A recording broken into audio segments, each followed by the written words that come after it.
Most of the SEO knowledge you'll consume severely overcomplicates SEO. This study from Backlinks showed that there's over 200 ranking factors you need to consider, going well into the minutia of how long you're registering your domain for and making sure that you're not auto-generating content for your site. But wait a second. In Google's search guidance about AI, they say that they'll reward high-quality content no matter how it's produced. What?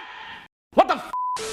Not only is learning SEO overcomplicated, but everyone's got their own damn opinion. I was recently asked at a conference panel, what's working today in SEO? If you could boil your SEO strategy down to a few bullet points, what would they be? In this video, I'm going to answer that question very directly. You're going to learn the 80-20 of what's actually working in SEO today. These are the same concepts that got me this glorious traffic boner you see right here and earned me $39,000 last month in just one of my affiliate dashboards. And it's not just me that takes my approach and is getting results. Oleg followed the same strategy and cashed in on over $600,000. But real quick, I wanted to let you know that my course, The Affiliate Lab, is on sale this Black Friday for 50% off. So if you want to join 5,000 successful affiliate marketers and search engine professionals that are crushing it with this training, here's your chance. And as a bonus, I'm throwing in a brand new course I made on personal branding. Just bookmark the link in the pinned comment and come back on Black Friday. Let's start things off by exposing the most useless piece of garbage SEO advice you'll ever encounter. Nearly every beginner SEO guide you'll find on the internet will give you advice like write for the reader. As long as you're producing content that is meant to satisfy the reader, you'll do well in Google.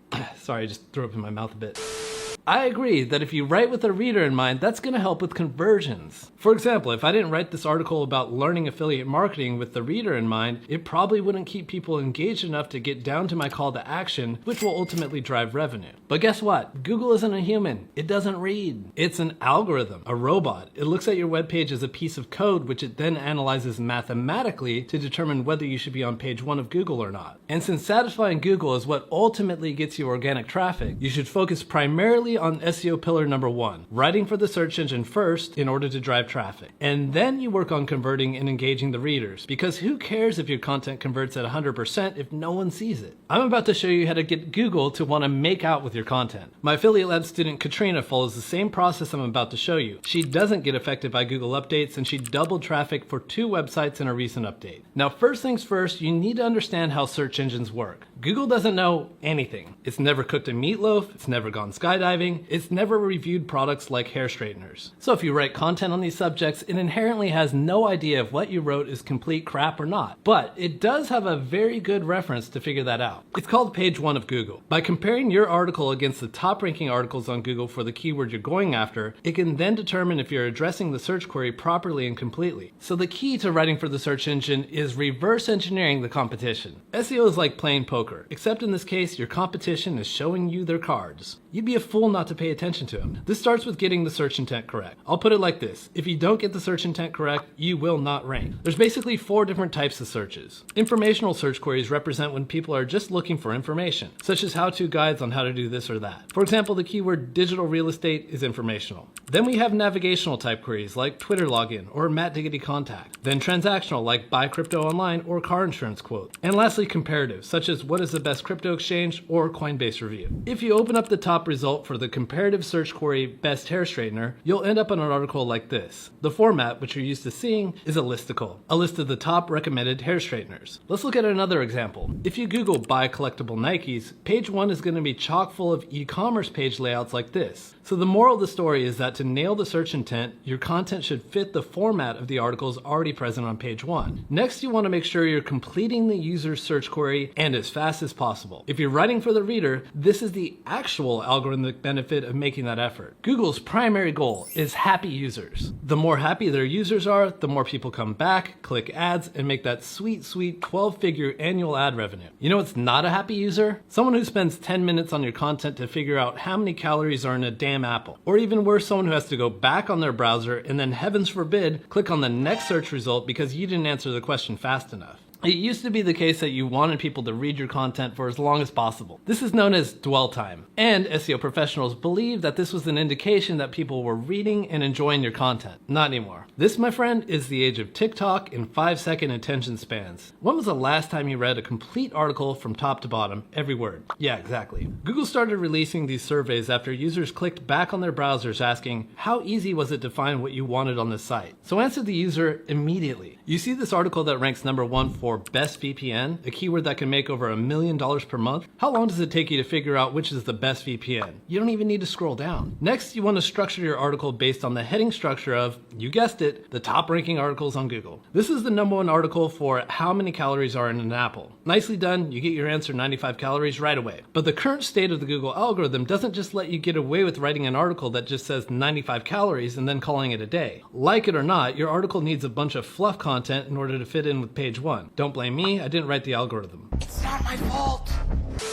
As you scroll down, you'll see that they also get into the health benefits of apples with this H2 subheading, drawbacks to eating apples with this H2, fun facts about apples, and a whole bunch of other junk that has nothing to do with writing for the reader, but once again, writing for the search engine. So for you to compete on Google, you want to structure your headings accordingly. Open up the #1 ranking article and use the free plugin Detail to extract out the heading structure of the article. Then open up the #2 and 3 ranking articles and do the same thing. Once you've gathered all these subheadings, then you create your article outline as the master superset of these 3. That's how you get to #1 algorithmically. But how long should you write your articles? How long do they need to be? Sorry to sound like a broken record here, but once again, it's by reverse engineering the competition. Google knows that to answer a search query like how to tie a Windsor knot, if you write 10,000 words, you don't know what you're talking about. So again, use a detailed plugin to check the top ranking articles and come up with the average to determine your target word length. Now we get into the mega nerdy shit, entity optimization. There's this concept called TF-IDF. It stands for term frequency, inverse document frequency. You know what? It doesn't matter. All you need to know is that if you're writing a piece of content for a keyword like best VPN, they expect to see words like VPN show up a certain number of times, but also words like internet, and then even more non-obvious words like streaming and month. That's why I use a tool like Surfer, which will guide your writing to optimize for the search engine. It looks at the top ranking articles to determine what heading structure they use, the proper word count, and most importantly, what critical entities, words, and phrases need to be in your content and at what frequencies. It's like bowling with the bumper lanes on. You can't miss. So now that you know how to write a piece of content that Google will algorithmically obsess over, what's next? Now we're going to level things up to the quantum realm by leveraging the most powerful ranking strategy existent today, and that's Topical Authority. If you've already heard me talk about Topical Authority before, stay tuned because I got some new shit for you. Imagine I wrote the best SEO optimized piece of content in the world on Ant-Man, but I decided to post it on my SEO and affiliate marketing theme website, diggitymarketing.com. Do you think it would do well? Oh, hell no!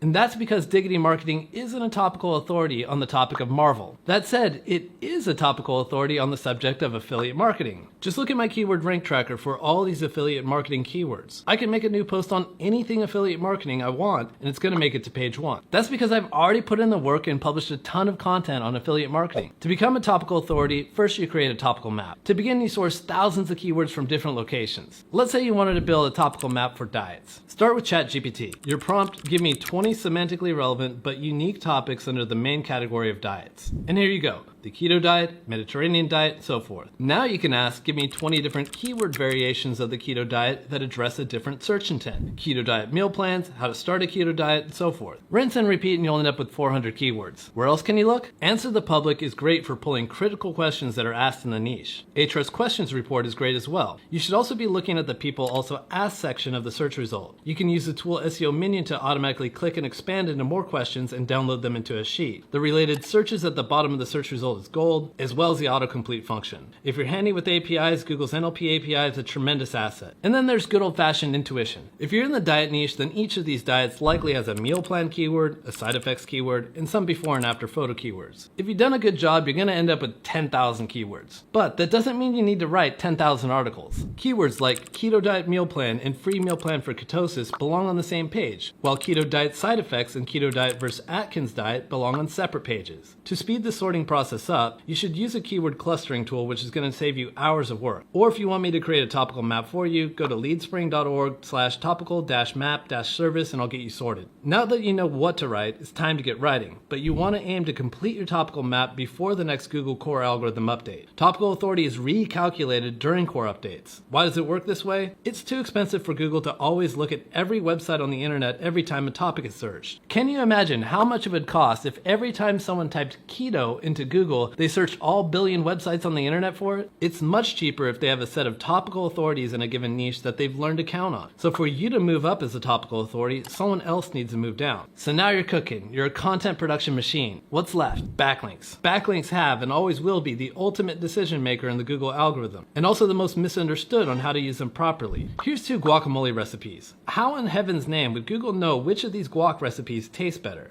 Google ain't got no mouth. What it does is it relies on other signals, primarily backlinks, to decide which recipe ranks higher. This is Google's quality rater guidelines. Over 100 pages of a bunch of stuff like experience, expertise, authoritativeness, and trust that SEO professionals mistakenly believe is part of Google's content algorithm. Psych, Google has said themselves that EAT is largely based on links. Google Best Testosterone Booster. Do you think that the Dallas Morning News, Great Green Wall Magazine, or Outlook India are trusted sources on male hormones? Of course not. All they have in common are a butt ton of backlinks. Of all the topics I'm asked to make videos about, link building comes up the most. That's because there's so much confusion surrounding it. Follow my framework instead. I break my link building down into 2 categories. On the left, we have high relevance, high volume links. I don't care too much about getting the most powerful links in this category, I just want a lot of them. This would come from outreach to relevant niche sites via guest posting, link insertions, and link exchanges. And for these, I'll either build these in-house or use authority builders to build them for me. Then on the right, we have low relevance, high authority links. I'm talking about links from sites like Forbes or AmericanExpress.com, which might not have anything to do with my hosting review site, but they're going to build the T, trust, and EAT. To build these, I'm going to be utilizing Haro or digital PR, which is creating viral stories that get picked up by journalists. And I'm building Haro links in-house and using Fairy and the smart cats at searchintelligence.co.uk for all my digital PR. Thanks for watching. Make sure to grab the Affiliate Lab 50% off this Black Friday.